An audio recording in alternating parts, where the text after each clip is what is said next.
Hello and welcome back to Survival Island. So as you can tell, this is another episode where the commentary is put on afterwards, so it means there's going to be no game sounds. There will be the music, but the game sounds and the voiceover I did at the time were ruined by the Titanfall betas fiddling around with my recording levels. Now this is the last of the episodes in which that happened, and so after this it will go back to my rambling at the time commentaries, unless of course you prefer me to do this voiceover. So put in the comments which you actually prefer. So at the end of the last episode I said I was going to have to change the way the water trap works, and this is the kind of prototype that I built to test out. It's just dirt with some glass so I can see how the water is flowing. And what we have here is a spider solution. So as you can see, it's narrower but deeper at the start. So what we have is a 2x2 block section at the start, which will capture spiders and drown them, but then there's only a one wide gap, so the spiders can't get out, and there'll only be a one tall gap at the very bottom so that the skeletons, creepers and zombies can't get out. So this kind of shape will capture the 2 block wide spiders and the 1 block wide skeletons. And as you can see, I've put this design into the spawn room, and there's the shelf which will catch the spiders 2 blocks down, and then there's the trench that will drown all the creatures that are 2 blocks tall. It's quite a simple design, and this is the same as the one that I build around my houses. So the platform would be the house, and then any monsters that are attracted towards your house get drowned. So I discovered that I could light this up nice and simply just by knocking holes in the floor and putting torches in the holes, and that meant I didn't have to get in and fight the monsters that had spawned. So I blocked up the left hand side sort of single layer push, because what that was doing was pushing spiders into the middle, but because they were wider they were getting constantly pushed back and forth and not sinking, whereas with this design they seem to sink more easily. They still bob around for a while and try and get up the walls, but that's unavoidable. So the flaw with this design is this shelf. The water doesn't flow over it and push things off the shelf, and I haven't thought of a way around it. I have a theory as to what I can do to stop that, but at the moment this is gonna suffice. It will get most of the stuff. It's just the occasional lump of string that's gonna stick on that shelf. So if we turn these torches off that I can't get to from underneath, just put those there for the recording so you can see better.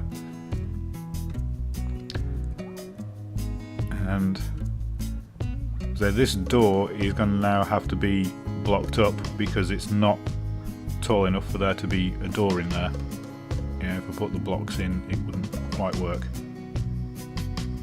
And I've changed under here as well, so to stop items getting stuck on a chest, the water now flows into a hole and a corridor underneath the trap. So adding this drain solves 2 problems. It means that no items are getting stuck where that chest was, and it also means that I don't have to come underneath the spawner to get the loot. The loot is taken away to somewhere more convenient to get to, because I can't have the doors anymore.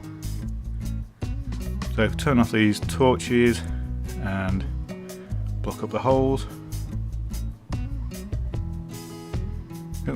fallen into my drain.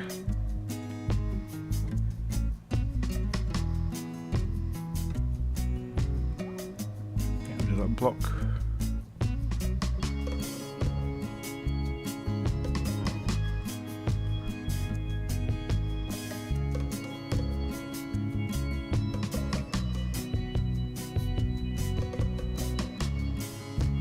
So now the trap should be up and running again. Don't know what happened to the torches on the walls, but don't really need them anymore. If I can push my way out through the water. Oh, yep, skeletons. Monsters seem a lot smarter in this version. I don't know if it's they're attracted to me or if they're attracted to the way out, but they seem to find you a lot quicker. So we'll block that up and we'll block this up. Like I say, I can't really put a doorway in there now because it's not tall enough. And then we block that up. And just check it's completely dark in there. So let's say we don't need to go down there anymore. What we can do is go down here. And I now have a little tunnel that leads to the chest. So I do have to make one more slight alteration because that bone's getting stuck. And that is to raise the roof so that the water isn't carrying things into the blocks. But as you can see, the trap is working pretty effectively. This is after it's been running for about 10 minutes with me stood here. And we've got plenty of arrows and bones and gunpowder and flesh from the skeletons, creepers and zombies. And we're also getting string from the spiders.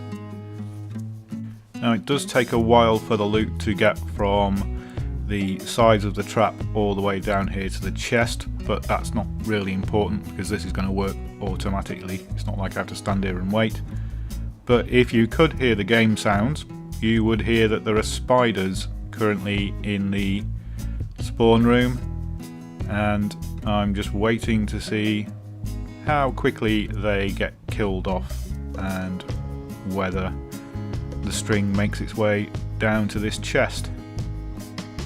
So spiders are the big thing that this new trap had to deal with, and if it deals with them efficiently, then we're going to get something new, and that is a bed, because we can make string into wool and we can make wool into a bed, and as you can see, we're getting string.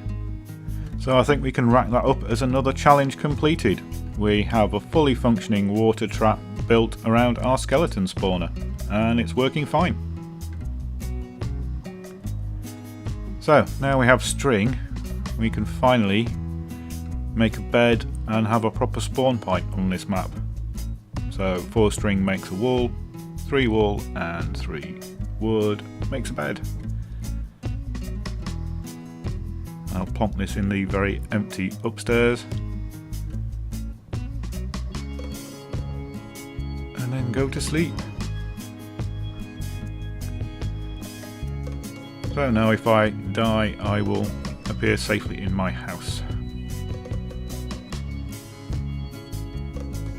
So one thing I've decided to do is expand this creature spawner again, because we're still not getting any creatures in here, and I'm hoping that bigger will be better. You know, I know it's got to be 20 something blocks away from spawn point, and now we have a fixed spawn point of the bed. I'm gonna build out and I'll speed it up so you don't have to watch the entire process.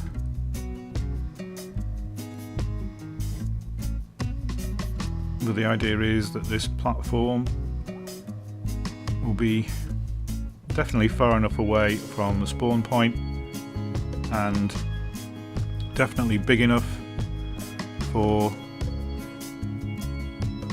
creatures to spawn. Like I say, the small one spawn monsters, but they have a different set of criteria for spawning than the animals do. And we really need to get some cows for leather, because we've got to make bookcases for one of the challenges.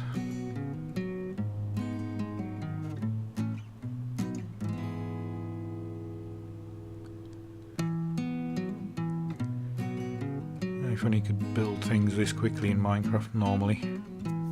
It's a bit horrible and jerky, but better than watching the whole thing normal speed. I'll light it up.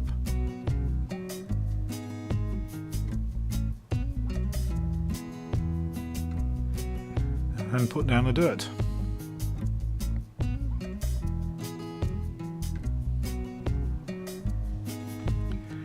So I'm a bit confused as to why this hasn't spawned any animals so far. I would have thought it would have been big enough and I'd left it enough time to spawn animals.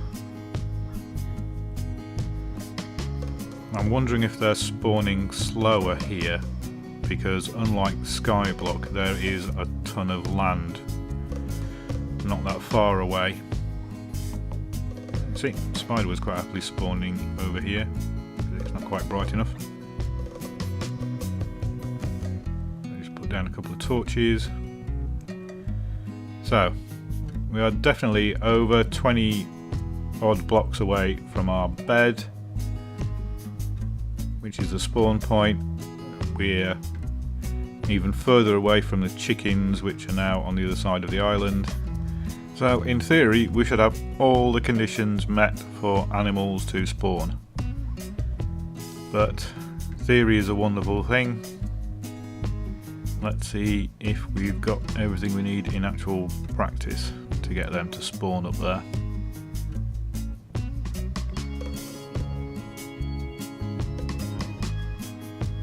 So I'll make some more slabs to top off the walls. I don't want things spawning on top of the walls. Which I guess they're not going to because of the lights, but after my experiences in Skyblock, I'm now kind of paranoid and I do put blocks on top of all my walls. And it means you can still just about look over the wall, but things can't jump over it. So you're not going to get any suicidal sheep if they spawn inside here.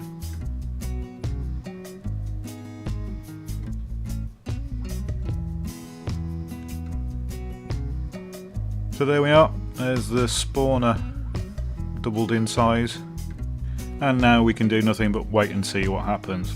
So you'll get to see that in the future episodes. So let me know which style you prefer. Do you prefer me doing the commentary as I'm building it, or do you prefer this style of having the commentary put on afterwards? Thanks for watching.